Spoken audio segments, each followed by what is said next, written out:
Hello everyone, welcome to delta academy. This is Ranjan, मेरा नाम है रंजन और आज का सेशन आपके लिए स्टार्ट करने जा रहा हूँ। आज का सेशन जो है डेडिकेटेड है towards the PGCIL DT examination. तो आई होप आप लोगों का एडमिट कार्ड जो है वो डाउनलोड हो गया होगा। अभी तक सेंटर्स देख चुके होंगे आप, और ख़ास तौर पे दिक्कत उन बच्चों को ज़्यादा हो रही होगी जो जिनका सेंटर्स अदर सिटीज़ में है, जिसके लिए रिजर्वेशंस वगैरह की ज़रूरत थी। तो उनके लिए थोड़ा सा काफ़ी टाइम जो है वो शॉर्ट पड़ गया है अभी एडमिट कार्ड आने के बाद। बट ठीक है, कोई दिक्कत नहीं है। इंजीनियर्स की लाइफ आसान ही कब थी, तो इट इज़ ओके, कोई दिक्कत नहीं। हम इंजीनियर जो हैं ऐसी सिचुएशंस को डील करने के लिए बने हुए हैं, ठीक। तो इट्स ओके, बढ़िया है। बस इंपॉर्टेंट ये है कि प्रिपरेशन बढ़िया से करना है, मोटिवेशन अपना लूज़ नहीं करना है। किसी भी पॉइंट पर ये नहीं सोचना है कि सर दूसरा एग्जाम में दिला दूंगा या इसके बाद का पेपर दिला दूंगा। अगर प्रिपरेशन किए हो तो इस एग्जामिनेशन को ज़रूर दिलाओ यार। सेंटर हो सकता है दूर होगा, ठंड का सीज़न है, मौसम भी थोड़ा सा बदल चुका है, थोड़ा अजीब सा मौसम अभी हो जा रहा है एक दो दिन में। लेकिन घबराने की कोई बात नहीं है, ये सब सिचुएशंस हैं, ये टेम्परेरी होती हैं।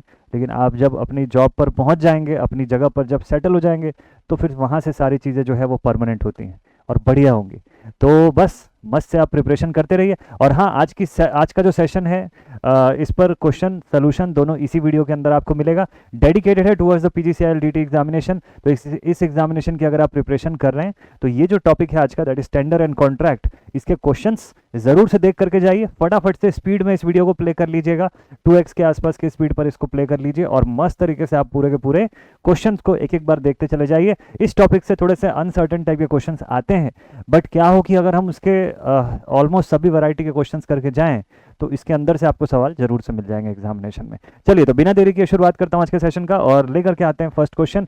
टेंडर एंड कॉन्ट्रैक्ट का पिछली बार भी क्वेश्चन आया हुआ था, एसएससी में भी के पेपर में भी क्वेश्चन आ रहे हैं। अभी रिसेंट के ट्रेंड्स में अभी ऑलमोस्ट सभी एग्जामिनेशन में आपको इसके क्वेश्चन दिख रहे हैं। तो हम इसको सॉल्व करते हैं और न्यू क्वेश्चन से आपके लिए लेकर के आया हूं मैं। चलिए देखते हैं। इन क्वेश्चंस का आंसर आप लोग पहले करिएगा अपनी कॉपी में, अगर सामने कॉपी रखी होगी तो, और फिर उसके बाद फिर मैं आंसर्स बताऊंगा आपको, ठीक है, विथ ऑल एक्सप्लेनेशंस।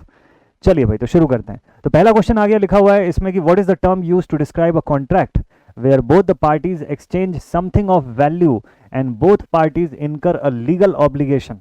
समझते हैं सवाल को। क्वेश्चन बोलता है कि व्हाट इज द टर्म, मतलब क्या शब्द इस्तेमाल किया जाता है उस टाइप के कॉन्ट्रैक्ट को जहां दोनों ही पार्टी कोई वैल्यू जो है एक दूसरे से एक्सचेंज करती हैं और दोनों ही पार्टी एक लीगल ऑब्लिगेशन में भी होती हैं एक दूसरे के साथ। वैल्यू एक्सचेंज करने का मतलब ये होता है कि जैसे फॉर एन एग्जांपल कि कोई बायर है, कोई सेलर है, ये दोनों का एक दूसरे से कोई कॉन्ट्रैक्ट है। मतलब किस तरीके से, देखिए, जैसे मान लीजिए कोई पर्सन ए है और कोई दूसरा पर्सन बी है, ठीक है।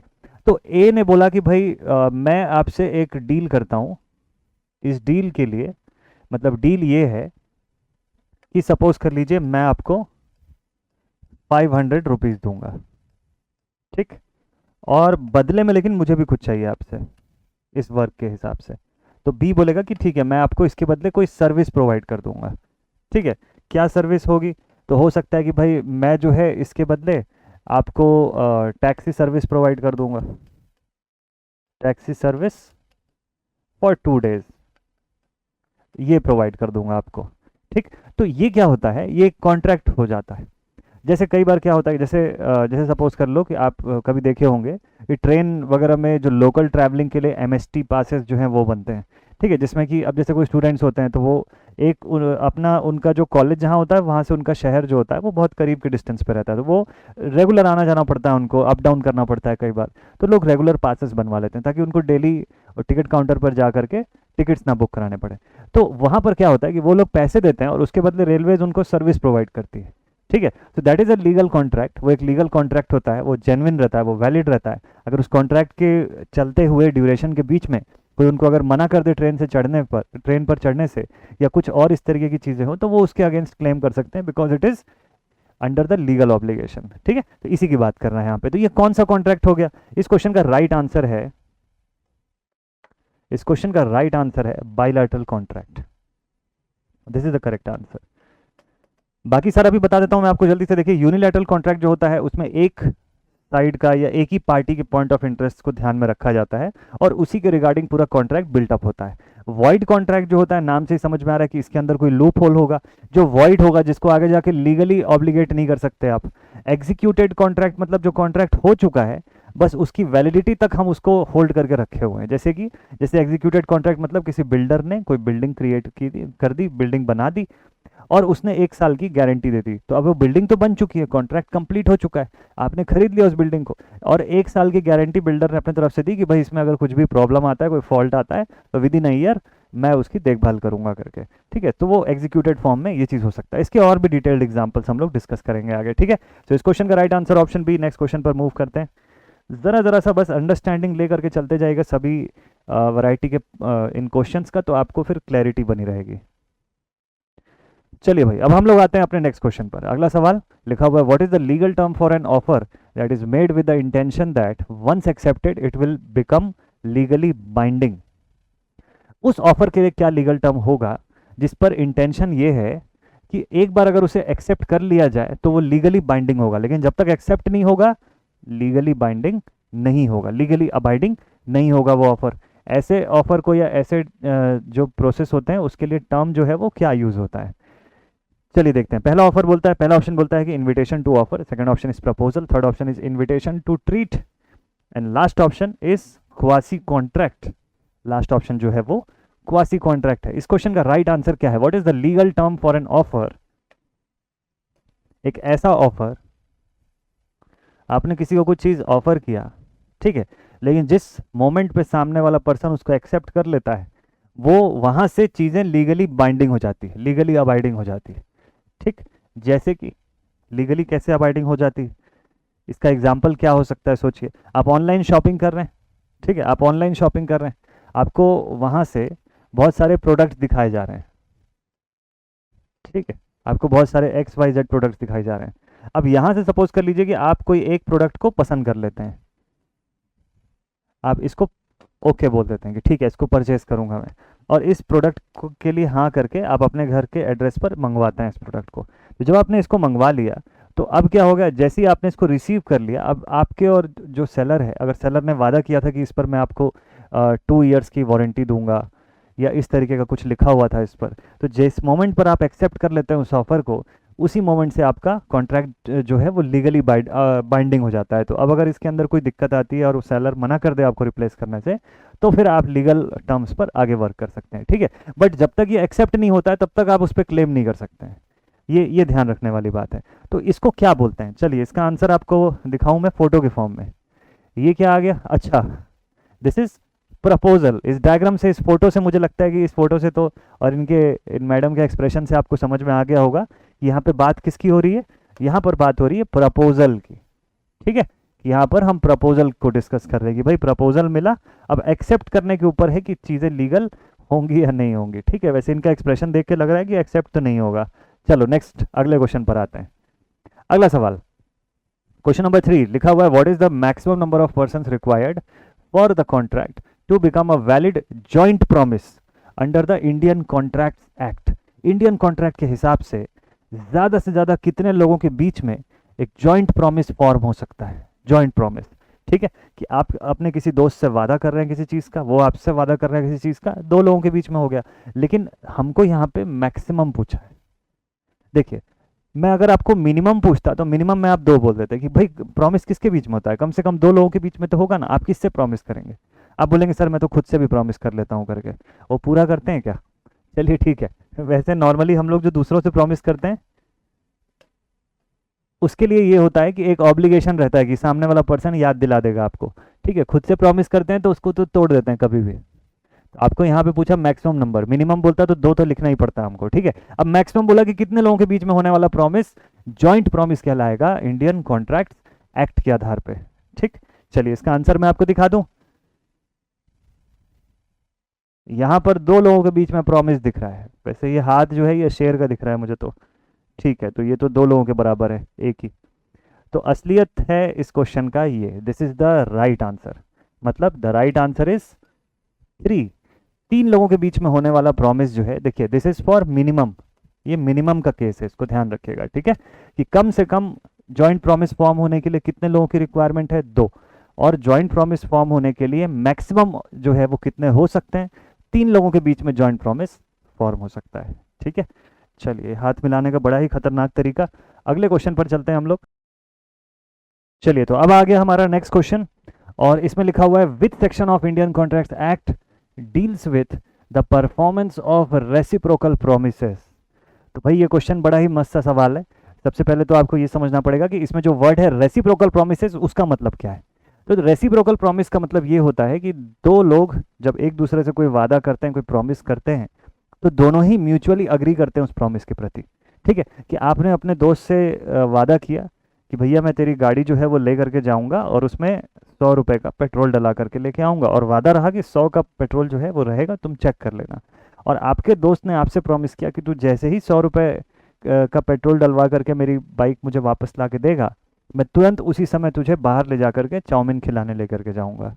ठीक है, तो that is a reciprocal promise. तो ये चीज़ होती है। ठीक है, लेकिन अब इसमें शर्त क्या है। अब रेसिप्रोकल प्रॉमिस है, मतलब कॉन्ट्रैक्ट का एक हिस्सा उस वादे पे निर्भर करता है, या पूरा का पूरा कॉन्ट्रैक्ट ही उस वादे के ऊपर निर्भर करता होगा। ठीक है, दैट इज अ कॉन्ट्रैक्ट। इस तरीके का कॉन्ट्रैक्ट बना है रेसिप्रोकल प्रोमिसेस का।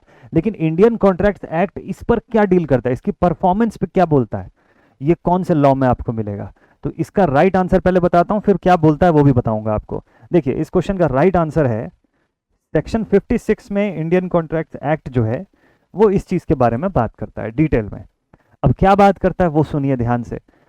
इंडियन कॉन्ट्रैक्ट एक्ट ये बोलता है सेक्शन 56 के अंदर कि अगर सपोज कर लीजिए किसी दो पर्सन्स ने एक दूसरे के साथ ऐसा कोई प्रॉमिस किया, कोई कॉन्ट्रैक्ट फॉर्म किया, लेकिन ड्यू टू सम सर्कमस्टेंसेस, किसी कारणवश, किसी कंडीशंस की वजह से अगर वो प्रॉमिस अब फुलफिल कर पाना पॉसिबल नहीं है, या अगर पॉसिबल है भी तो अनलॉफुल तरीके से पॉसिबल है, जो कोर्ट के हिसाब से गलत हो सकता है, कानून व्यवस्था के हिसाब से वो गलत हो सकता है, तो ऐसे केस में उस कॉन्ट्रैक्ट को वॉइड या नल माना जाएगा।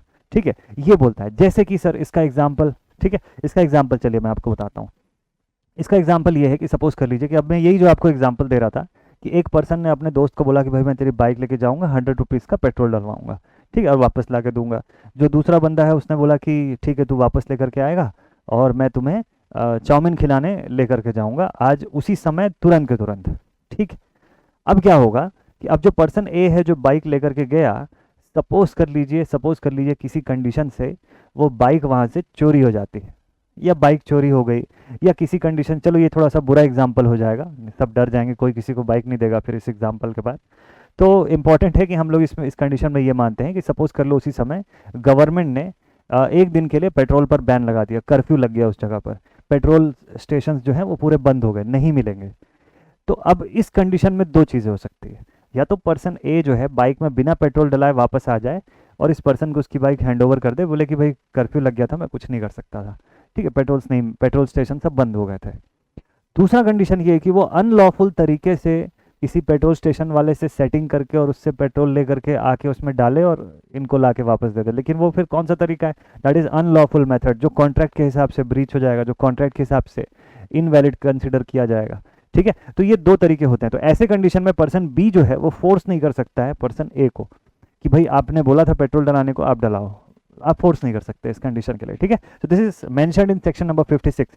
सेक्शन 43 जो है वो किस बारे में बात करता है, वो इस बारे में बात करता है कि कोई दो पर्सन जब आपस में जॉइंट प्रोमिसेस करते हैं, जॉइंट प्रोमिस जो होती है उसके रूल्स, उसके रेगुलेशंस के हिसाब से सेक्शन 43 जो है वो उस पर डील करता है। ठीक है, तो ऐसे अलग अलग सेक्शंस का अपना अपना वेटेज है। इंडियन कॉन्ट्रैक्ट्स एक्ट जो है 1872, इंडियन कॉन्ट्रैक्ट्स एक्ट, इसको ज़रूर से पढ़ लीजिएगा। ये जितना सवाल दिखता है इसमें या एग्जामिनेशन में, सब आपको इसी कॉन्ट्रैक्ट एक्ट के अंदर से ही दिखेगा, अगर टेंडर एंड कॉन्ट्रैक्ट का टॉपिक है तो। एक बार इस पूरे के पूरे पीडीएफ को आपने स्टडी कर लिया तो कोई क्वेश्चन इसके बाहर का हो ही नहीं सकता है। अपनी मर्जी से कोई क्वेश्चन आपको बना के नहीं पूछ सकता है, वो जो भी ऑब्लिगेशंस या रूल्स पूछेगा वो इन्हीं लॉ के अंदर से ही पूछेगा आपसे।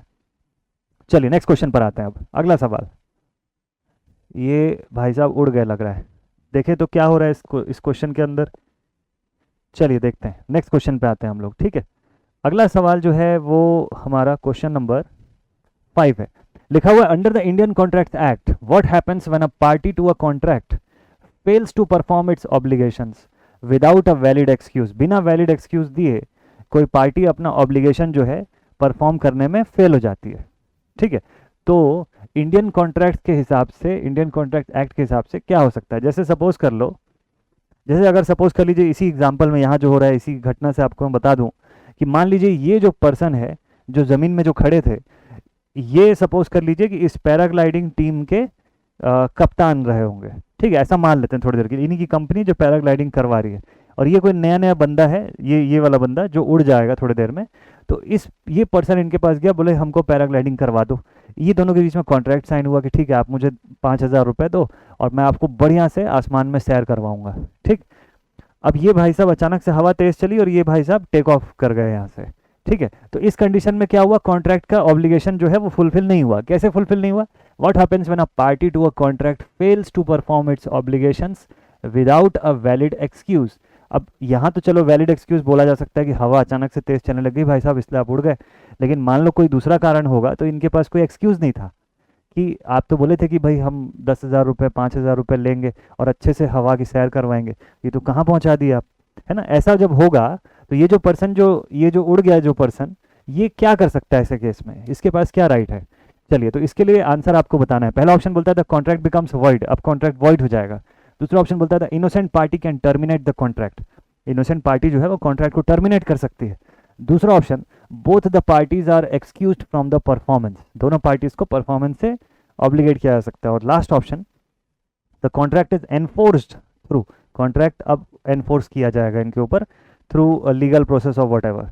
तो इस क्वेश्चन का जो करेक्ट आंसर है वो मैं बता दूं आपको। इस सवाल का राइट आंसर है as per the Indian contract act option B, the innocent party can terminate the contract. जो इनोसेंट पार्टी है, यानी कि इस केस में उड़ने वाली जो पार्टी है, वो कॉन्ट्रैक्ट को टर्मिनेट कर सकते हैं। वो बोल सकते हैं कि भैया मेरे पैसे वापस लाओ, तुमने क्या बोला था और कहाँ पहुंचा दिया मुझे, ठीक है। तो इस टाइप का जो सीन है वो हो सकता है यहाँ पर। तो दे कैन टर्मिनेट, उनके पास अथॉरिटी है कि वो कॉन्ट्रैक्ट को टर्मिनेट कर सकते हैं। चलिए ठीक है, अगला सवाल, कॉन्ट्रैक्ट एक्ट क्वेश्चन नंबर 6 पे पहुंच गए हम लोग। चलिए छठा सवाल जो है इसको देखते हैं जल्दी से। अच्छा, मैं बता दूं आपको, आज के सेशन में 20 क्वेश्चन है टोटल, क्योंकि थ्योरेटिकल टॉपिक था, बहुत ज़्यादा ऐसा कोई सॉल्विंग वाला पार्ट है नहीं इसके अंदर। बैक टू बैक 20 क्वेश्चन हम लोग बनाएंगे एक ही वीडियो में। आपको मैं टेंडर एंड कॉन्ट्रैक्ट के ऑलमोस्ट अलग अलग वैरायटी के क्वेश्चन जो है उस पर लेकर के जाऊंगा। चलिए देखते हैं। तो लिखा हुआ, what is the term for a contract in which one party has a choice whether or not to perform the contract. एक पार्टी के पास जहां पे चॉइस है कि वो कॉन्ट्रैक्ट चाहे तो परफॉर्म करे या ना करे, उनके पास उस कंडीशन पर एक चॉइस जो है वो आ जाती है। ये क्या होता है, इसको कौन सा कॉन्ट्रैक्ट बोलते हैं? क्या इसको यूनिलैटरल कॉन्ट्रैक्ट बोलते हैं? What is the term for contract in which one party has a choice whether or not to perform the contract. ठीक है, एक पार्टी के पास चॉइस है इस चीज का, मतलब सोच करके बताइएगा। देखिए, इसका सिंपल सा मीनिंग है, पहला जो है वॉइड कॉन्ट्रैक्ट है। ठीक, वॉइड कॉन्ट्रैक्ट में कुछ ना कुछ लूप होल होगा, कुछ कमी होगी, कुछ प्रॉब्लम होगी जिस वजह से कोर्ट पे नहीं लेके जा सकते हैं। दूसरा जो कॉन्ट्रैक्ट है that is a unilateral contract. ये आपको लग सकता है थोड़ी देर के लिए कि सर इसका आंसर बी ऑप्शन है, बट इसका राइट आंसर जो है वो बी नहीं है, ये मैं बता दूं आपको। 2 मिनट के लिए लग सकता है कि सर यूनिलैटरल होगा, ये तो पढ़ के ऐसा लग रहा है ना थोड़ा सा यूनिलैटरल है, बट नहीं है यूनिलैटरल ये।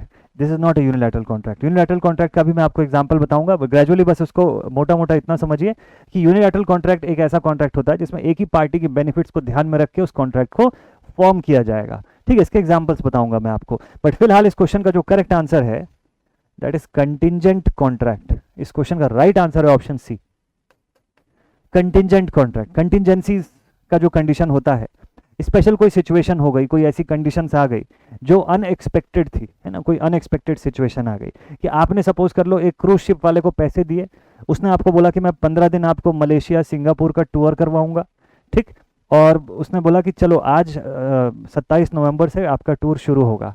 लेकिन अचानक से मौसम बदल गया, वहाँ पे अचानक से चक्रवात वगैरह का न्यूज़ आ गया और वो आपको फ़ोन करके बोल, उसने पैसे ले लिए आपसे ऑलरेडी, ठीक, अब वो आपको फ़ोन करके बता रहा है भैया अभी तो ऐसा मौसम ख़राब हो गया है तो मैं आपको टूर पे नहीं लेके जा पाऊंगा, और हो सकता है कि अगले 10 दिन बाद ऐसा सिचुएशन जमे कि हम जाएं, तो 10 दिन तक आपके लिए टूर नहीं होगा। तो उस कंडीशन में that is a contingent contract.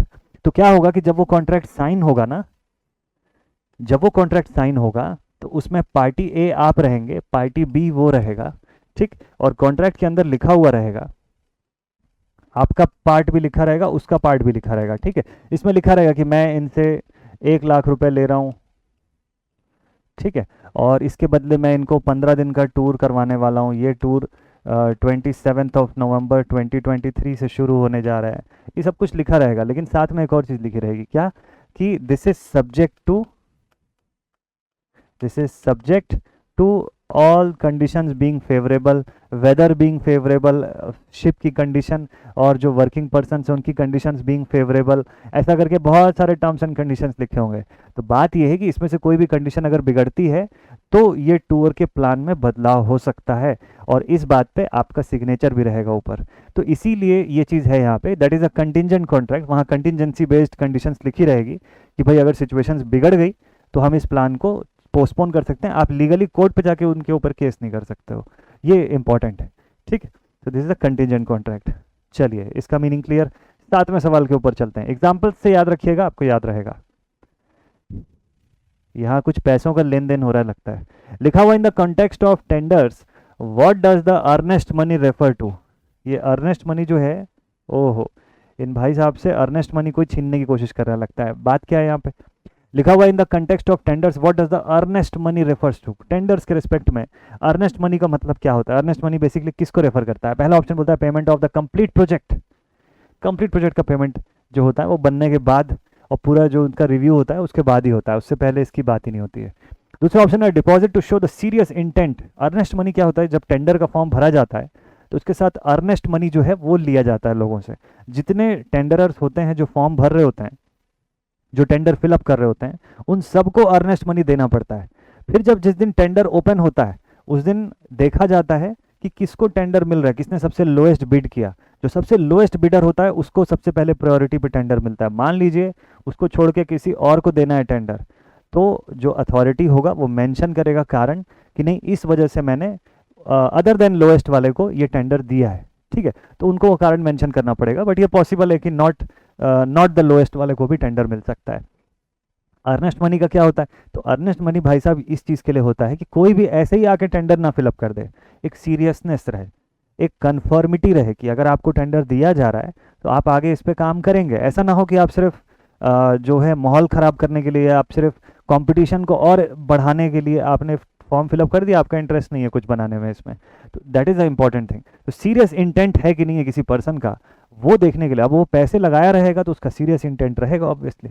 ठीक है, जैसे हम लोग जब पढ़ाई करते हैं तो हम लोग क्या करते हैं कि हम लोग जब किसी किसी कोचिंग इंस्टीट्यूट में या किसी जगह पर जब पैसे खर्च करते हैं तब हमारा इंटेंशन भी सीरियस हो जाता है उसके प्रति कि भाई अब तो रोज़ जाना पड़ेगा, पैसे इतने दे दिए है ना। लोग क्या बोलते हैं कि हम जिम क्यों जा रहे हैं? क्योंकि अब फीस दे दिया है पहले से, इसीलिए फीस दे देते हैं वो लोग कि फिर उनकी मजबूरी हो जाएगी कि उनको जाना पड़ेगा। तो that is the main thing. तो अर्नेस्ट मनी के साथ भी यही होता है। फिर एट द एंड जब बिड ओपन होता है, अर्नेस्ट मनी जो होती है, जिनको टेंडर नहीं मतलब जिनको बिड नहीं मिला उनकी अर्नेस्ट मनी वापस कर दी जाती है, और जिसको मिला उसकी अर्नेस्ट मनी को होल्ड करके रखा जाता है फॉर अ पर्टिकुलर ड्यूरेशन हम लोग डिस्कस किए थे पुराने सेशंस पर भी, तो उसको होल्ड करके रखा जाता है। तो 3 लोगों का जो अर्नेस्ट मनी है उसको होल्ड करके रखते हैं। सबसे लोएस्ट बिड जिस पर्सन ने किया, मान लो उसका नाम ए है, उससे बड़ा बिड जिस पर्सन ने किया उसका नाम बी है, और उससे भी बड़ा जिसने बिड किया होगा उसका नाम सी है। ये 3 लोगों का अर्नेस्ट मनी वापस नहीं होता है शुरुआत में, बाकी लोग का इमीडिएटली उसके बाद 1 हफ्ते के अंदर अंदर सबका वापस हो जाता है। विद इन अ वीक इनका नहीं वापस होता है, इनका वापस होते होते 15 दिन का समय लग जाता है। क्यों 15 दिन का समय? क्योंकि गवर्नमेंट जो है इस पूरे ड्यूरेशन पे इस ए पर्सन के लिए वर्क ऑर्डर को रिसीव करने तक का इंतजार करती है। तो जब ये फाइनल वर्क ऑर्डर रिसीव कर लेता है तब इन दोनों का अमाउंट वापस होता है। अगर इसने वर्क ऑर्डर नहीं रिसीव किया तो गवर्नमेंट के नज़र में या जिस अथॉरिटी ने टेंडर दिया उसकी नज़र में ये अगला दावेदार रहेगा उस टेंडर का। ठीक है, इस वजह से वापस नहीं किया, इसलिए इनके अमाउंट को होल्ड करके रखा जाता है। चलिए नेक्स्ट अगले क्वेश्चन पर चलते हैं। कुछ कैंसिल हो रहा है यहाँ पर, क्या कैंसिल हो रहा है भाई देखें जरा। यहाँ के ना जो टर्म्स होते हैं ना इस लॉ के अंदर, वो टर्म्स ही समझना मेन थिंग है। एक बार आप उस टर्म्स को समझ गए तो बस फिर कोई दिक्कत नहीं है। क्वेश्चन में लिखा हुआ है what is the term used for the cancellation or withdrawal of a tender by the party that invited the tender before its acceptance. अब जैसे मान लो, इसका एग्जाम्पल समझिए, कोई पार्टी ए है, ठीक है। अब ये सपोज कर लीजिए नगर निगम विभाग है, और नगर निगम ने टेंडर निकाल दिया किसी चीज़ का। बोले कि भाई टेंडर है, आपको जो है रोड बनवानी है, रोड बनवानी है 3 किलोमीटर की, ठीक है, और हम इसके बदले आपको 5 लाख रुपए, कम हो गया क्या, 15 लाख रुपए प्रोवाइड करेंगे। ठीक, फिर अचानक से उनको रियलाइज़ हुआ कि यार 15 लाख रुपए हम थोड़ा ज़्यादा दे रहे हैं, इस अमाउंट को बदलना चाहिए, इसको कम करके 12 लाख करना चाहिए। है ना, हम 3 लाख रुपए एक्स्ट्रा दे रहे हैं इनको, तो इसको 12 लाख कर देगी। लेकिन उसके लिए इनको क्या चाहिए, अब ये बोलेंगे कि नहीं यार, अब ऐसा लग रहा है ना कि उस रोड को बनवाने की ज़रूरत नहीं है, काम तो चल जा रहा है, कोई पर्सन ऑब्लिगेट कर नहीं रहा है और कोई गिरा नहीं, इतने दिन में कोई हादसे नहीं हुए। तो नगर निगम ने बोला कि एक काम करो, रहने दो, पैसे बच जाएंगे करके, ठीक। तो उन्होंने बोला अब हम इस टेंडर को कैंसिल करते हैं, ठीक है। इस बीच में कोई कोई गिरा विरा तो है नहीं उस रोड में, कि पता चला गड्ढे में से कोई गिर गया तो उनको रोड बनवाना पड़ता है ना, अपने यहाँ तो इंतज़ार करना पड़ता है ना थोड़ा सा कि कुछ हो जाए। तो अभी मान लो कुछ नहीं हुआ, इनका मन बदल गया, इन्होंने कैंसिल कर दिया। तो अब क्या होगा कि ऐसे इस मतलब अगर इसका कैंसिलेशन जो होता है ऐसे टेंडर्स का, इनको कैंसिलेशन अगर कर दिया गया बिफोर इट्स एक्सेप्टेंस, कि अब देखो यहाँ पर पर्सन 1, पर्सन 2, पर्सन 3, पर्सन 4, ये सब कॉन्ट्रैक्टर्स वेट कर रहे थे कि टेंडर आए। टेंडर आया तो ये लोग अभी सोच रहे थे कि हम अच्छा फॉर्म भरें या नहीं भरें, इसका सोचते हैं अभी करके। उससे पहले ही ये अगर कैंसिल हो गया, अभी तक किसी ने बिड किया नहीं था और ये कैंसिल हो गया, क्या बोलते हैं इस कंडीशन को? इस कंडीशन का एक स्पेसिफिक नाम है। क्या नाम है? पहला ऑप्शन है अबैंडनमेंट, दूसरा ऑप्शन है रेप्यूडिएशन, तीसरा ऑप्शन है रेवोकेशन और लास्ट ऑप्शन है टर्मिनेशन, टर्मिनेट करना। तो टर्मिनेट करना मतलब ऑलरेडी एग्जिस्टिंग थिंग है उसको खत्म करना, ठीक। तो ये ऑप्शन तो नहीं हो सकता है। अब यहाँ पे पूरा खेल अंग्रेजी का है, ये ऑप्शन तो गलत हो गया। अबैंडनमेंट, अबैंडन्ड करना मतलब बंद करना परमानेंटली, जो एग्जिस्टिंग है जो चल रही है और उसको सिरे से बंद कर देना। किसी चलती हुई चीज़ को, जैसे किसी फैक्ट्री को जब बंद कर दिया जाता है उसको अबैंडन्ड बोल दिया जाता है, ठीक है, बंद कर दिया गया उस चीज़ को, ठीक है। रेप्यूडिएशन, रेवोकेशन, दो ऑप्शन है। अब इसमें से सही ऑप्शन क्या है? अगर आप इसका इंग्लिश मीनिंग समझ जाएंगे तुरंत आंसर आपको मिल जाएगा। वैसे इस क्वेश्चन का राइट आंसर मैं आपको बता दूं पहले, फिर रॉन्ग वाले को भी मैं डिस्कस करूंगा आपके साथ, ठीक है। यहाँ दो ही ऑप्शन है जिसको समझने की देरी थी। पहले तो राइट ऑप्शन देख लीजिए क्या है। अगर आपका आंसर सी ऑप्शन था तो आपने बिल्कुल सही आंसर किया हुआ है। Revocation is the right answer of this question. Revocation मतलब रिवोक कर लेना, छीन लेना, वापस ले लेना किसी से कोई चीज, ठीक है। जैसे आपने मार्वल्स की पिक्चर देखी होगी थॉर, तो पहले वाले पार्ट में अगर देखे होंगे, मैं देखता हूँ नॉर्मली मार्वल्स की मूवी, मुझे पसंद आती है। तो अगर पहला वाला पार्ट आपने देखा होगा थॉर मूवी का, तो उनके पिताजी ने क्या किया था कि उनसे सारे पावर, सारी शक्तियाँ छीन ली थी, वापस ले लिया था उनसे, है ना। तो उन्होंने अगर आप उसको इंग्लिश में देखे होगे मूवी को तो आपको शब्द रिलेट हो जाएगा। कभी कभी सोचो वहाँ से यहाँ तक रिलेशन हो जाता है। तो वो बोलता है उनके पिताजी जो रहते हैं ओडिन, ओडिन बोलते हैं वहाँ पे कि I revoke all my powers from you, और कुछ वर्ड बोलते होंगे बट रिवोक जरूर बोलते हैं वहाँ पे। तो वो रिवोक वर्ड आप वहाँ से ले सकते हैं, वहाँ से उठा सकते हैं, आपके माइंड में उससे रिलेट हो जाएगा। तो वो उनसे सारी शक्तियाँ वापस खींच लेते हैं, तो वापस लेना। अच्छा, तो फिर सर रेप्यूडिएशन का मतलब क्या होता है? बड़ा ही घुमा फिरा के लिखने वाला वर्ड है।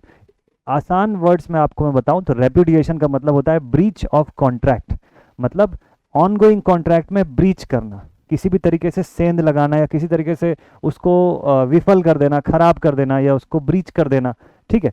उसको हम लोग बोलते हैं that is a breach of contract. तो कॉन्ट्रैक्ट का अगर ब्रीच कर दिए आप, या उसको खराब कर दिए, या किसी तरीके से उसको नहीं माने, तो वो कंडीशन होती है रेप्यूडिएशन। यहाँ उसकी बात ही नहीं हो रही है, तो इस कंटेक्स्ट में ये वर्ड इनवैलिड है, ठीक है। तो रेप्यूडिएशन का मतलब हो गया ब्रीच ऑफ कॉन्ट्रैक्ट। यहाँ पे रिवोक करना is the right answer, revocation. Next question. अच्छा, लगता है ब्रीच से ही कोई क्वेश्चन आ गया अगला। नेक्स्ट क्वेश्चन लिखा हुआ है what type of damages are awarded when the loss suffered from a breach of contract is difficult to calculate precisely, ठीक है। क्वेश्चन में लिखा हुआ है what type of damages are awarded when the loss suffered from a breach of contract is difficult to calculate precisely। Questions को समझना important है, answer तो कर दोगे आप एक बार क्वेश्चन समझ गए तो, ठीक है। ये सब कंटेक्स्ट, ये सब पॉइंट्स आप पढ़ सकते हो, लेकिन जब तक क्वेश्चन में पूछ क्या रहा है वो नहीं समझोगे तब तक सही आंसर पे आप पहुंच नहीं पाओगे। यहाँ पे मेजर डिफिकल्टी एक ही चीज़ की है, क्योंकि वैसे तो आपके एग्जामिनेशन में क्वेश्चंस इंग्लिश और हिंदी दोनों भाषा में रहेंगे, इससे दिक्कत नहीं है, बट वो हिंदी में भी इतने टिपिकल हिंदी में रहेंगे कि उससे भी समझना ऑलमोस्ट उतना ही डिफिकल्ट हो जाएगा जितना इंग्लिश से समझना। तो किसी भी एक लैंग्वेज पे आप प्रॉपर अच्छे से समझ के चलिए। आपको बोलता है देखिए what type of damages are awarded, what type of damages are awarded when the loss suffered from a breach of contract is difficult to calculate। जैसे सपोज कर लो एक कॉन्ट्रैक्ट साइन हुआ दो लोगों के बीच में, ठीक है। एक पर्सन ए है और एक पर्सन बी है, इनके बीच में कोई म्यूचुअल कोई कॉन्ट्रैक्ट साइन हुआ, ठीक। ए ने बोला कि भाई मैं आपको 20 लाख रुपए दूंगा, बी ने बोला मैं आपके लिए बिल्डिंग बना के दूंगा, ठीक है, एक मकान बना करके मैं आपको प्रोवाइड करूंगा। ठीक है, ऐसा बी ने वादा किया, मकान बनाना शुरू कर दिया। अब मकान तो भाई साहब इन्होंने बना दिया, नो डाउट, घर बना दिया है, इनके अंदर ये रहने भी जा रहे हैं। बट अब चीज़ें ऐसी गड़बड़ हैं कि इन्होंने जो वादा किया था कि इन्होंने बोला कि भाई मैं बाथरूम में आपको जगवार की ही फिटिंग्स दूंगा, वो नहीं दिया। ठीक है, जगवार की जगह पर किसी और चीज़ का आपको फिटिंग दे, जगवार की जगह पैंथर का फिटिंग दे दिया, सपोज कर लो। ठीक है, आसपास के हैं। तो इस टाइप की कोई फिटिंग दे दिया, कुछ अलग चेंज कर दिया। और यहाँ रहते रहते सपोज कर लो कि इन्होंने बिल्डिंग का जो स्ट्रक्चर बनाया वो कुछ इस तरीके से बनाया कि यहाँ रहते रहते इनको दिक्कत होनी शुरू हो गई। अंदर सपोज कर लो इतना स्लिपरी टाइल्स बनाया कि उससे ही फिसल के गिर भी जा रहे हैं ए जो है। तो अब इससे जो लॉस हो रहा है इनका ए का, वो लॉस प्रिसाइसली कैलकुलेट करने लायक नहीं है। ठीक है, अब सपोज कर लो बी ने ऐसा बनाया कि इनकी जो बाथरूम फिटिंग्स इन्होंने बनाई उससे पानी लीक हो रहा है। अब उसमें ये ए बंदा जो है ये फिसल करके गिर गया। ठीक है, तो अब इसकी हड्डियां टूट गई, ऑपरेशन हुआ, इसका हॉस्पिटल में इलाज हुआ। तो ये सारे लॉसेस जुड़ रहे हैं साथ में, फिर मेंटली वो परेशान हो रहा है वो अलग से। तो ऐसे लॉसेस है जिसको प्रिसाइसली कैलकुलेट कर पाना मुश्किल है। कि बिल्डिंग इसने बना दिया, अगर ये बिल्डिंग नहीं बनाया होता तो 20 लाख का क्लेम कर दिया जाता है इसके ऊपर, बट इसने तो बना दिया ना बिल्डिंग। बट अंदर चीज़ें ऐसी कर दी कि जिससे उस लॉस को समझ पाना थोड़ा सा मुश्किल हो जा रहा है, कि उसका एग्जैक्ट वैल्यूएशन कर पाना कि उससे कितने का हानि हो रहा है, कितने की नुकसान हो रही है उस कॉन्ट्रैक्ट को ब्रीच करने की वजह से। ठीक, कॉन्ट्रैक्ट तो ब्रीच हुआ है ना, कि भाई जगुआर का नल लगाएंगे बोल के पैंथर का नल लगा दिए साथ में, तो कोई दिक्कत नहीं है। तो अब इसको कौन सा डैमेजेस बोला जाए, what type of damages are awarded, इसको बोलते हैं। इस क्वेश्चन का राइट आंसर मैं आपको बता दूं, इस क्वेश्चन का जो करेक्ट आंसर है दैट इज लिक्विडेटेड डैमेजेस। इनको बोलते हैं लिक्विडेटेड डैमेजेस। इसलिए नहीं कि पानी से फिसल के गिर गया तो मैं लिक्विडेटेड बोल रहा हूँ। लिक्विडेटेड डैमेजेस जो होते हैं वो बेसिकली वो डैमेजेस होते हैं, या इस तरीके के डैमेजेस के फॉर्म में हम इनको समझते हैं, कि जहाँ पे लिक्विडेट कर दिया जाता है पूरे अमाउंट को, और उसी फॉर्म में फिर हम लोग समझते हैं कि ये किस तरीके के डैमेज है। इसमें जो कंपनसेशन रहता है वो लिक्विडेटेड कंपनसेशन रहता है, एक मुश्त नहीं रहता है। ऐसा नहीं रहता है कि 20 लाख का कंपनसेशन इनको मिल जाएगा, नहीं, मोटा मोटा ओवरऑल एक समझा जाता है कि इससे क्या नुकसान हुआ है। अब इनका सपोज कर लो ये फिसल के गिर गए तो इनका इलाज हुआ, 3 लाख रुपए लग गए उसमें, उस तरीके का। थोड़ा बहुत मेंटल स्ट्रेस हुआ, 1-2 लाख रुपए का, ऐसे मान लिया पूरा, मतलब उससे इतनी चीज़ों को नुकसान हुआ। तो एक मोटा मोटा इनको 7 या 8 लाख रुपए गवर्नमेंट बोल देगी कि आप इनको प्रोवाइड करेंगे इस कॉन्ट्रैक्ट के ब्रीच की वजह से करके। तो इस तरीके का ये ऐसा कैलकुलेशन होता है। तो it is like a liquidated damages. चलिए नेक्स्ट क्वेश्चन पर चलते हैं। ठीक है, बट ये डैमेज ऐसा, मतलब ये अब ऐसा नहीं होगा कि ये ए पर्सन जो है अचानक से बोल दे कि मुझे 1 करोड़ रुपए का कंपनसेशन चाहिए इस बी से, वो नहीं होगा, क्योंकि ओवरऑल वैल्यूएशन इस पूरे प्रॉपर्टी की 20 लाख रुपए की है।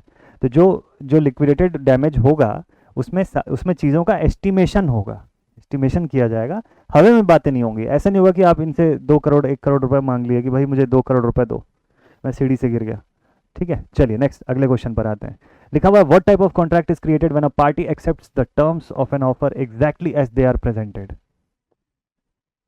When the party accepts, what type of contract is created when a party accepts the terms of an offer exactly as they are presented। जैसे ही आपने प्रेजेंट किया ये सारा टर्म्स, ये सारा ऑफर्स, सामने वाली पार्टी ने तुरंत एक्सेप्ट कर लिया उसको और बोले कि चलो ठीक है, तुरंत के तुरंत कॉन्ट्रैक्ट फॉर्म करो और वर्क शुरू करते हैं। उसको ऐसे टाइप के कॉन्ट्रैक्ट को क्या बोला जाता है, किस तरीके का कॉन्ट्रैक्ट क्रिएट होता है। ठीक, चलिए इस क्वेश्चन का राइट आंसर क्या है, इस सवाल का करेक्ट आंसर है option C, express contract. It is known as express contract. देखिए, एक होता है executed contract, that is a different thing. Unilateral contract जो होता है एक पर्टिकुलर पर्सन के इंटरेस्ट के पॉइंट ऑफ व्यू से होता है। एक्सप्रेस कॉन्ट्रैक्ट जो होता है वो इस तरीके से फॉर्म होता है। ठीक है, एक्सप्रेस कॉन्ट्रैक्ट जो होता है वो इसी तरीके से, वो राइटिंग में भी हो सकता है, ओरली बोला हुआ भी हो सकता है, और डायरेक्टली ऐसे रिटर्न फॉर्म में फॉर्म किया हुआ भी हो सकता है। ठीक है, that is known as the express contract. चलिए भाई नेक्स्ट 10 क्वेश्चन हमारे कंप्लीट। अब पहुंचते हैं 11वें सवाल पर। क्वेश्चन नंबर 11 जो है इस पे कोई डेट्स लिखी हुई है, क्या लिखा हुआ है, in a tendering process what is the typical duration for bidders to submit their proposals. Tendering process में बिडर्स को कितने दिन का समय मिलता है अपने प्रपोजल सबमिट करने के लिए। तो ये वैसे ही समझ लीजिए जैसे आपका जॉब नोटिफिकेशन आता है, वो भी कुछ कुछ ऐसे ही रहता है। तो उसमें जितने दिन का समय मिलता होगा ऑलमोस्ट उतना ही यहाँ पर भी मिलता है, ये इसका हिंट था। चलिए राइट आंसर आपको अब समझ आ चुका होगा, इस क्वेश्चन का राइट आंसर है option C, that is 30 days. 30 दिन का समय मिलता है टोटल। जिस दिन वो टेंडर निकला, टेंडर नोटिस आया जिस दिन, उस टेंडर नोटिस के आने से 30 डेज का समय जो है वो एग्जैक्टली मिलता है, नॉट 20, 30 डेज का समय मिलता है और 30 दिन के अंदर अंदर आपको उसका फॉर्म जो है वो सबमिट करना होता है, बिड जो है अपनी वो डालनी होती है। फिर उसके बाद टेंडर कंप्लीशन डेट आता है और फिर टेंडर की ओपनिंग होती है। ठीक है, चलिए भाई, तो C option is the right answer. 11वां सवाल होता है कंप्लीट इसी के साथ। सब थ्योरेटिकल क्वेश्चंस है, एकदम मस्त आराम से समझ समझ के पढ़ते जाइएगा, आपको दोबारा इनको फिर रिवाइज करने की जरूरत नहीं पड़ेगी, माइंड में फिक्स रहेगा। 12वां सवाल लिखा हुआ है इसके अंदर, in the tendering process when does the validity of a bid typically start. Bid की वैलिडिटी टिपिकली कब शुरू होती है टेंडरिंग प्रोसेस के अंदर? तो पहला ऑप्शन बोलता है from the date of submission के, जिस दिन टेंडर नोटिस के ऊपर अर्नेस्ट मनी के साथ हमने सबमिट कर दिया उसी दिन से शुरू हो जाता है। दूसरा ऑप्शन बोलता है from the date of bid opening, कि आज बिड खुला इसके बाद से जो वैलिडिटी होती है वो रहती है यहाँ से start. From the date of acceptance के, जिस दिन एक्सेप्टेंस मिला उस दिन से, या फिर from the date of contract execution कि जिस दिन कॉन्ट्रैक्ट एग्जीक्यूट हो गया पूरी तरह से उस दिन से। देखिए क्वेश्चन को समझिएगा, validity of a bid, bid की वैलिडिटी जो है वो कब से शुरू होती है ये पूछा आपको। ठीक है, तो जिस दिन से बिड खुलता है, जब बिड ओपन होता है, और जब मैंने आपको कुछ क्वेश्चन पहले एक एग्जांपल दिया था कि ए, बी और सी 3 लोगों को रखा जाता है, जिसमें ए वो पर्सन होता है जिसको बिड मिल जाता है, ठीक है, जिसको कंपनी बोल देती है कि हाँ इनका बिड सबसे लोएस्ट था, इनको टेंडर दे दो। लेकिन बी और सी को भी कंपनी होल्ड पर रखी होती है कि अगर ए ने एक्सेप्ट नहीं किया तो बी और सी भी हैं अभी, इनको दे दिया जाएगा टेंडर। ठीक, तो जिस दिन बिड खुलता है उसी दिन ये क्लैरिटी आती है और उसी दिन से इसकी वैलिडिटी जो है वो शुरू होती है। तो ऑप्शन बी राइट आंसर है इस क्वेश्चन का। चलिए नेक्स्ट क्वेश्चन पर आते हैं, क्वेश्चन नंबर 13। क्वेश्चन 13 बोलता है कि what term is used when the tendering authority decides not to proceed with the project and returns the deposited earnest money to the unsuccessful bidders. फिर से समझिएगा कंडीशन को, कौन सा टर्म इस्तेमाल करते हैं हम लोग इस चीज़ को बताने के लिए कि अगर टेंडरिंग अथॉरिटी जो होता है वो ये डिसाइड करता है कि हम आगे प्रोसीड नहीं करेंगे प्रोजेक्ट में और पैसे जो है डिपॉजिटेड अर्नेस्ट मनी जो है वो अनसक्सेसफुल बिडर्स को वापस कर दिया जाए, तो उस कंडीशन को, उस टर्म को क्या बोलते हैं? पहला ऑप्शन बोलता है अबैंडनमेंट, दूसरा ऑप्शन बोलता है cancellation, third option is forfeiture and last option is return of earnest money. इसमें तो मुझे लगता है कोई डाउट का सीन होगा ही नहीं, सीधे सीधे लिखा ही है इसमें कि रिटर्न ऑफ अर्नेस्ट मनी। इस चीज़ के लिए कोई अलग से टर्म नहीं है, ऐसा कोई ऐसा सेपरेट टर्म नहीं है, डायरेक्टली एक लाइन है जिसमें लिखा है कि रिटर्न ऑफ अर्नेस्ट मनी, कि भाई हम सीधे उनका अर्नेस्ट मनी वापस कर देंगे। यही कर सकते हैं मैक्सिमम। जैसे कभी कभी कोई वैकेंसी आती है, फॉर्म भरे आप, ऐसा कभी रेयरली हुआ है कि आपने फॉर्म फिलअप कर दिया, उसके पैसे भी दे दिए, फिर कुछ दिन बाद गवर्नमेंट ने वो वैकेंसी विड्रॉ कर ली, बोल दिया कि अब ये पोस्टपोन हो जाएगा। उस कंडीशन में देखिएगा आपके पैसे आपको वापस मिल जाते हैं, अकाउंट में पैसे वापस आ जाते हैं, उसमें लिखा हुआ मैसेज भी आता है गवर्नमेंट की तरफ से कि चूंकि अभी ये वैकेंसी कैंसिल्ड है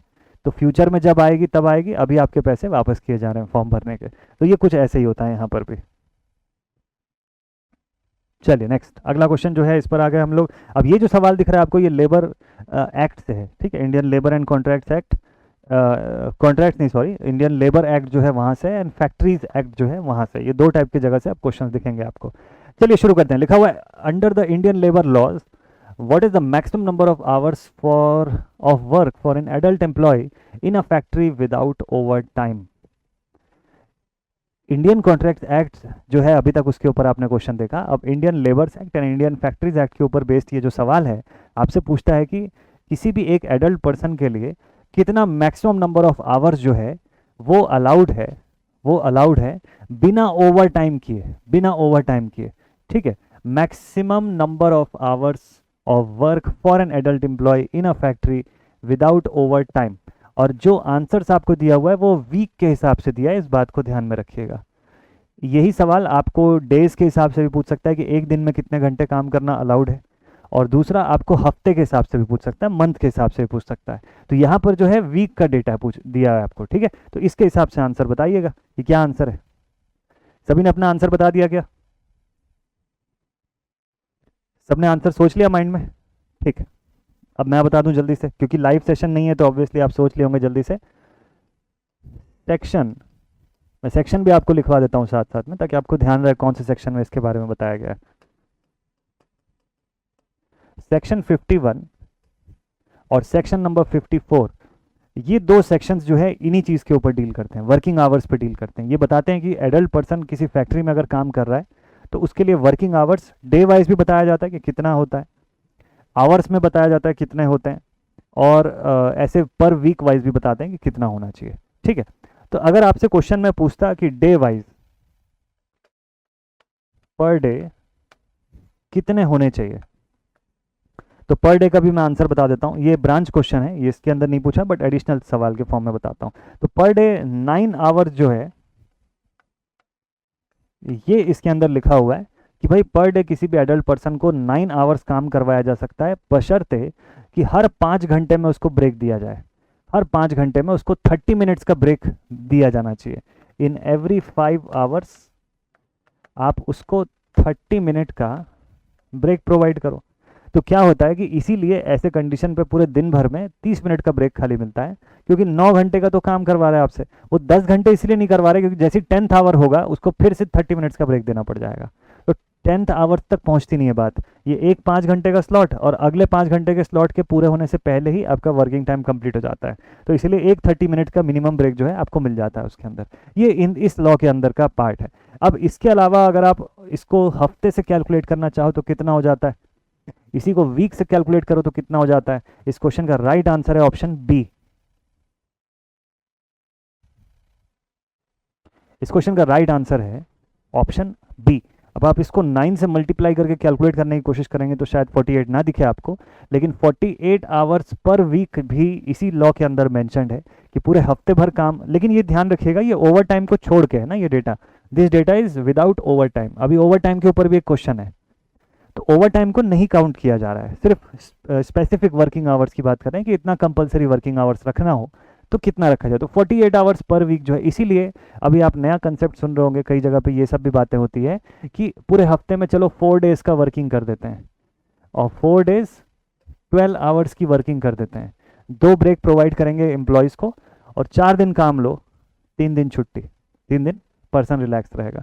4 डेज 12 आवर्स 12.5 आवर्स के आसपास का अगर वर्क करे तो कई जगह पर गवर्नमेंट जो है इस तरीके से वर्क कर भी रही है। इनफैक्ट यहाँ छत्तीसगढ़ का मैं आपको बताऊँ तो बहुत सारे यहाँ पे गवर्नमेंट सेक्टर्स में ये चीज़ हो चुका है, ऑलरेडी इम्प्लीमेंट हो चुका है कि 5 डेज वर्किंग का कंसेप्ट जो है वो यहाँ पर आ चुका है ऑलरेडी। मुझे लगता है और भी स्टेट्स में ये सारी चीज़ें हो चुके होंगे। ठीक है, तो गवर्नमेंट एम्प्लॉयज़ के लिए ये चीज़ें हैं। और चलिए 48 आवर्स पर वीक का यहाँ पर इस क्वेश्चन का राइट आंसर है। डेज के हिसाब से पूछेगा तो 9 घंटे का। कभी आपको ये भी पूछ सकता है कि ओवर टाइम जो है उसका क्या डेटा है, तो शायद वो है मेरे पास क्वेश्चन, उस क्वेश्चन के अंदर आपको उसका डिटेल बताऊंगा मैं। चलिए भाई पहुंचते हैं 15वें सवाल पर। यहाँ कोई पर्सन जो है ये भाई साहब कागज़ फाड़ रहे हैं, जो कि अच्छी बात नहीं है। देखते हैं क्या हो रहा है यहाँ पे। लिखा हुआ in the context of tender what term is used for the process of cancelling a tender. अच्छा, इसीलिए टेंडर को कैंसिल कर रहे हैं। अच्छा, after it has been issued but before the bids are received. Tender का फॉर्म निकल चुका है, ठीक, टेंडर का फॉर्म निकल चुका है, after it has been issued, issue किया जा चुका है, लेकिन बिड जो है रिसीव होने से पहले उसको कैंसिल कर रहे हैं। तो टर्म क्या इसके लिए यूज़ करेंगे? पहला ऑप्शन है रेवोकेशन, दूसरा ऑप्शन है कैंसिलेशन, तीसरा ऑप्शन है अबेंडनमेंट और लास्ट ऑप्शन इज टर्मिनेशन। सही आंसर क्या होगा इसका? इस क्वेश्चन का राइट आंसर क्या होगा? उस टेंडर को रिलीज करने के बाद अबेंडन्ड कर दिया गया, ऐसे कंडीशन में इसको बोलते हैं अबेंडनमेंट। ठीक है, इस तरीके से इसको अबेंडन्ड करना बोलते हैं। ठीक है, ये वर्ड याद रखिएगा आप लोग। रेवोकेशन देख चुके हैं हम लोग ऑलरेडी, कैंसिलेशन क्या होता है उसको भी हम लोग डिस्कस कर चुके हैं। टर्मिनेशन का मीनिंग मैंने आपको शुरुआत में बता दिया कि टर्मिनेट करना। ठीक है, तो टर्मिनेशन ऑफ दैट एग्जिस्टिंग, मतलब कि टेंडर चल रहा है। अब जैसे सपोज कर लो गवर्नमेंट ने किसी एक कॉन्ट्रैक्टर को काम दिया कि भैया आप रोड बनाइए, ठीक, उसने 100 लोगों के बीच में से उसको मिला टेंडर, ठीक है, वो टेंडर में जीत गया, मतलब उसको टेंडर मिल गया। अब वो रोड बना रहा है, उसको रोड बनवानी है 10 किलोमीटर की, लेकिन वो शुरुआती 2 किलोमीटर का रोड बनवाया और उसके बाद गवर्नमेंट को ये रियलाइज़ हुआ कि ये तो अच्छे से काम नहीं कर रहा है। मल्टीपल वार्निंग्स के बाद गवर्नमेंट क्या करेगी, इसका ऑर्डर जो है वो टर्मिनेट कर देगी। गवर्नमेंट बोलेगी भाई आप हमारे नॉर्म्स के हिसाब से अच्छा काम नहीं कर रहे हैं, so we are going to terminate your order. तो एग्जिस्टिंग जो वर्क ऑर्डर रहता है, एग्जिस्टिंग जो कंडीशंस रहती है, उसका जब कैंसिलेशन होता है वो टर्मिनेशन कहलाता है। ठीक, अभी तो यहाँ पर डील हुई नहीं है, उससे पहले ही टेंडर कैंसिल हो रहा है, तो वो टर्मिनेशन में नहीं आएगा। तो इस क्वेश्चन का राइट आंसर मैंने आपको बता दिया, ऑप्शन सी। चलिए नेक्स्ट क्वेश्चन पर चलते हैं। क्वेश्चन नंबर 16 पे आ गए हम लोग इसी के साथ, और लिखा हुआ है which type of contract arises when one party makes a promise in exchange for the other party's action but the action is not legally obligated. ये जो एक्शन होगा ये लीगली ऑब्लिगेटेड नहीं होगा। ठीक, काफी हद तक सुनने में वैसा ही लग रहा है जैसा एक क्वेश्चन हम लोग कुछ देर पहले बनाए थे। तो ध्यान से देखिएगा, इसमें लिखा हुआ है which type of contract arises when one party makes promise in exchange for other party's action. Party A ने बोला मैं प्रॉमिस करता हूं, पार्टी ए ने पार्टी बी को बोला कि भैया मैं तुमको प्रॉमिस करता हूं कि अगर तुम मुझे 10 लाख रुपए दोगे तो बदले में, ठीक है, अगर तुम मुझे 10 लाख रुपए दोगे तो बदले में मैं क्या करूंगा, मैं तुम्हारे लिए घर वर बनवा के दूंगा। ठीक, एक घर बना के दूंगा, बहुत ही बढ़िया। लेकिन exchange for the other party's action, but the action is not legally obligated. कैसे अब लीगली ऑब्लिगेट नहीं हो रहा है? तो इन्होंने जिस जमीन पर घर बना के देने की बात की थी, पता चला ये सरकारी जमीन थी। ये जमीन जो है गवर्नमेंट की जमीन है। इस जगह पे इन्होंने बोल दिया कि मैं आपको घर बना के दूंगा। ये बी भाई साहब जो है ये खुश हो गए, बोले अरे 10 लाख में घर कहाँ मिलता है? आप भी जब सुनोगे मेरी बात आप मन में यही बोलोगे कि सर 10 लाख में कहाँ घर मिलता है, सर कैसी बात कर रहे हो। देखो ये सरकारी जमीन पे चुपचाप घर बना के देने की बात कर रहा था, अब पता चल गया। तो अब क्या हो गया, but the action is not legally obligated. इनका एक्शन लीगली ऑब्लिगेटेड नहीं है। ऐसे कंडीशन में ये कॉन्ट्रैक्ट जो है ये कौन सा कॉन्ट्रैक्ट होगा? आपके लिए असाइनमेंट क्वेश्चन है, इसको आंसर करिएगा कमेंट सेक्शन में अगर आप समझ चुके होंगे अभी तक के क्वेश्चन तो। ठीक है, इसको जरूर से कमेंट सेक्शन में आंसर करके बताइएगा। इसके चारों ऑप्शन आपके सामने, इसका आंसर मैं नहीं बताऊंगा, कंडीशन में आपको समझा दिया कि कंडीशन में हो क्या रहा है। ठीक, और ये भी ध्यान रखिएगा कि इस ऑप्शन के अलावा भी कोई ऑप्शन आपके माइंड में आ रहा है वो भी कमेंट सेक्शन में लिख सकते हैं, लेकिन लिखिएगा जरूर, बताइएगा जरूर कि आपको क्या लगता है कि इस क्वेश्चन का सही आंसर क्या होना चाहिए। अगले सेशन में जरूर से आपको इसका आंसर बताऊंगा मैं। ठीक है, बट यहाँ पर आप बताएगा, और यह हो सकता है कि मैं कमेंट सेक्शन में ही आपको आंसर बता दूँ इसका। चलिए ठीक है, बट आप कमेंट जरूर करके बताएगा उस क्वेश्चन का राइट आंसर क्या है। अगला सवाल हो रहा है, यहाँ पे बैटमैन कुछ अनाउंसमेंट कर रहे हैं, देखते हैं। लिखा हुआ है इन the context of tenders what term refers to the formal announcement inviting bids for the project or service। अच्छा, तो ये बोल रहे हैं कि आई हैव अ अनाउंसमेंट, ये कुछ अनाउंस कर रहे हैं अपने माइक में, और इस यहाँ क्वेश्चन में पूछ रहे हैं कि the context of tender, tenders के रेफरेंस में अगर बात की जाए तो उस टर्म को क्या बोलेंगे जिसमें फॉर्मल अनाउंसमेंट होता है टू इन्वाइटिंग द या for inviting the bids for a project और अ सर्विस, उसको क्या बोलते हैं? तो एकदम आसान सा क्वेश्चन था ये, इसमें मुझे लगता है आप लोगों को कंफ्यूजन नहीं हुआ होगा। इस क्वेश्चन का राइट आंसर जो है that is tender notice. Tender notice जो कि जनरल टेंडर नोटिस जो होता है, जिसको कि न्यूज़पेपर्स के थ्रू रिलीज किया जाता है रिटन फॉर्मेट में, और इम्पॉर्टेंट होता है कि कम से कम 2 न्यूज़पेपर में रिलीज करना जरूरी होता है इसको। ठीक है, चलिए भाई, और अगला सवाल क्वेश्चन नंबर 18 लिखा हुआ है what is the legal status of a contract where the object or consideration is illegal under the Indian contracts Act. ठीक है, where the object or consideration is illegal under the Indian contracts Act. चलिए समझते हैं इसको। आपको बोलता है what is the legal status of a contract where the object or consideration जो है वो इलीगल है। तो इसका मतलब वो कॉन्ट्रैक्ट क्या वैलिड रहेगा, क्या वो कॉन्ट्रैक्ट वॉइडेबल हो जाएगा, क्या वो कॉन्ट्रैक्ट वॉइड रहेगा या अनएनफोर्सेबल रहेगा, किसको अनएनफोर्स किया जा सकता है। देखिए, एनफोर्स तो वैसे भी नहीं किया जा सकता, ये बात तो बिल्कुल सच है। तो ऐसे कॉन्ट्रैक्ट को एनफोर्स तो आप वैसे भी नहीं कर सकते हो, कानूनन आप एनफोर्स नहीं कर सकते हो। जैसे कि कौन से कॉन्ट्रैक्ट की बात हो रही है, अब देखो जैसे कोई ए पर्सन है, वो उसने कॉन्ट्रैक्ट किया पर्सन बी के साथ, और उसने क्या कॉन्ट्रैक्ट में बोला उसको पता है कि भैया बी आप क्या करना कि इस फैक्ट्री में, यहाँ पर एक बड़ी सी फैक्ट्री है, इस फैक्ट्री में आप रात में इनके बाउंड्री वॉल के ऊपर चढ़ करके जाना और इस फैक्ट्री से ये सारी चीज़ें जो है वो चोरी करके ले आना। ऐसा कॉन्ट्रैक्ट साइन हुआ इन दोनों के बीच में। ठीक, तो अब ये जो बी है ये नहीं जा पाया अंदर किसी कारण से, इस फैक्ट्री के अंदर ये बी पर्सन नहीं जा पाया। ठीक है, तो सबसे पहली बात बताइए कि क्या ये ए इस पे केस कर सकता है क्या कि ये भाई हमारे साथ कॉन्ट्रैक्ट साइन किए लेकिन हमारी बात फुलफिल नहीं किए? Is it possible? Not at all possible ना, कि भैया आपने जो कॉन्ट्रैक्ट किया वो ऑलरेडी इलीगल था, वो जो कॉन्ट्रैक्ट किया आपने वो दैट वाज ऑलरेडी इलीगल, उसको कंसिडर ही नहीं कर सकते इंडियन कॉन्ट्रैक्ट्स एक्ट के अंदर, तो बात ही खत्म हो गई। That was a voidable contract, that was a voidable contract. इस क्वेश्चन का राइट आंसर है ऑप्शन बी। वैलिड तो किसी हाल में नहीं, एनफोर्सेबल अनएनफोर्सेबल का सवाल नहीं उठता। अनएनफोर्सेबल की बात तब होती कि भाई उसको एनफोर्स करने में किसी तरीके की दिक्कत आ रही है या किस मतलब, लेकिन कॉन्ट्रैक्ट वैलिड है, तो भाई कॉन्ट्रैक्ट ही वैलिड नहीं है, एनफोर्समेंट तक तो बात जाएगी भी नहीं, तो ये रॉन्ग है। वॉइड कॉन्ट्रैक्ट भी नहीं है, it is a voidable contract, it is a voidable contract. चलिए ठीक, अगला सवाल, बहुत ही स्पीड से टाइपिंग चल रही है यहाँ पर, देखते हैं क्या हो रहा है। लिखा हुआ है under the Indian labour Act, अच्छा, under the Indian labour Act what is the maximum number of hours of overtime that an adult worker can work in a week. अच्छा, ये ओवर टाइम काम कर रहे हैं भाई साहब, इसीलिए इतने दुखी दिखाई दे रहे हैं। ओके ठीक है ठीक है ठीक है, ओवर टाइम काम करने में देखो इस तरीके की हालत हो गई है।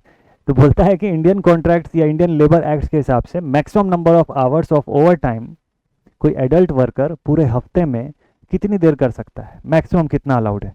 चलिए, तो इस क्वेश्चन का ऑप्शन देता है 10 hours, 20 hours, 30 hours and 50 hours.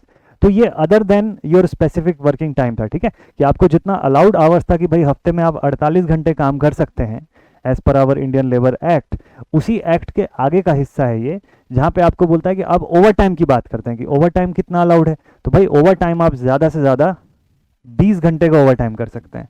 This is the right answer, ठीक है, this is the right answer of this question कि 20 आवर्स जो होता है it is the maximum over time जो कि कोई एडल्ट वर्कर एक हफ्ते में कर सकता है। ध्यान दीजिएगा, एक वीक के टाइम के ड्यूरेशन के लिए ये रिलेटेड है, ठीक है, इसकी बात में। ठीक है, चलिए नेक्स्ट क्वेश्चन पर चलते हैं और हम पहुंच गए आज के सेशन के आखिरी क्वेश्चन पर। This is the last question of the day. लिखा हुआ what is the key element for an agreement to be considered a valid contract under the Indian contracts act. What is the key element for an agreement to be considered a valid contract under the Indian contracts act. कोई agreement अगर हो रहा है तो उसको हम legally अबाइडेबल जो है ना, उसको एक वैलिड कॉन्ट्रैक्ट कब मानेंगे as per the Indian contracts act. तो नॉर्मली क्या हो रहा है, किसी दो लोगों के बीच में, ये पर्सन ए है और पर्सन बी है, इनके बीच में कोई वैलिड कॉन्ट्रैक्ट कब स्टैब्लिश हुआ, अगर हमारे पास एक एग्रीमेंट हो रहा है तो इसके लिए क्या बेसिस हो सकता है। पहला ऑप्शन है कि जब वो रिटर्न फॉर्म में एग्रीमेंट हो, उससे कुछ नहीं होता है, इवन रिटर्न फॉर्म में भी होगा ना तो भी उससे कोई मतलब नहीं होता है। अब भाई आप एग्रीमेंट एक साइन कर लिए, सपोज कर लो, ठीक है, कि आपने लिख दिया अपने दोस्त को कि हाँ आज शाम को पार्टी करने चलेंगे, आपके दोस्त ने भी उस पर साइन कर दिया, आप भी साइन कर दिया, तो क्या वो वैलिड हो गया? कोर्ट में ले जाके उस पर केस कर देंगे अगर वो नहीं आएगा तो? Not at all possible, that is still an agreement, अभी भी वो एग्रीमेंट ही है। वो वैलिड कॉन्ट्रैक्ट में कब कन्वर्ट होगा, जब आप उसका एक लीगल प्रोसीडिंग पर पहुंचेंगे, मतलब एक लीगल तरीके से आप उसको बनाएंगे, उसको एक प्रॉपर जो लीगल डॉक्यूमेंट है उसके फॉर्मेट में आप क्रिएट करेंगे, उसके ऊपर जो गवाह होगा उसका साइन होगा, आपका साइन होगा, आपकी पार्टी बी का साइन होगा।